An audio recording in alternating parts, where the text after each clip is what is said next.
ভাইয়া ভালো করে বেশি করে ঝাল টক দিয়ে 1 প্লেট ফুচকা বানায় দেন। ঠিক আছে দাঁড়ান, আমি মজা করে ভালো করে বানাই দিতেছি। আপনার হাতে ফুচকা মজা হয় বলেই কিন্তু আমি রেগুলার আপনার কাছেই আসি, অন্য কোথাও যাই না। ওকে আপু, দিতেছি।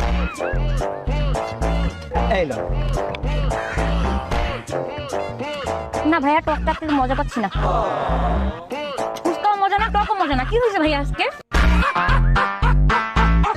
আচ্ছা আপু, আপনি 2 মিনিট দাঁড়ান, আসলে আমি আজকে ম্যাজিক মশলা আনতে ভুলে গেছি তো, নিয়ে আসি, তারপর আপনাকে মজা করে বানাই দিতেছি। ও আচ্ছা, তাহলে তাড়াতাড়ি আসুন ভাইয়া। হ্যাঁ ওকে আপু, আপনি 2 মিনিট দাঁড়ান। ঠিক আছে।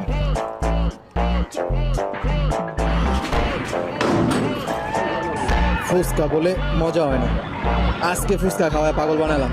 ফুচকা আবার মজা হইব না মানে আমার দোকানের ফুচকা। ও ভাইয়া চলে আসছেন। এবার যদি মজা না হয় ভাই, আমি আপনার দোকানে আর কখনো আসবো না। আরে আপু, মজা না হইলে টাকা ফেরত।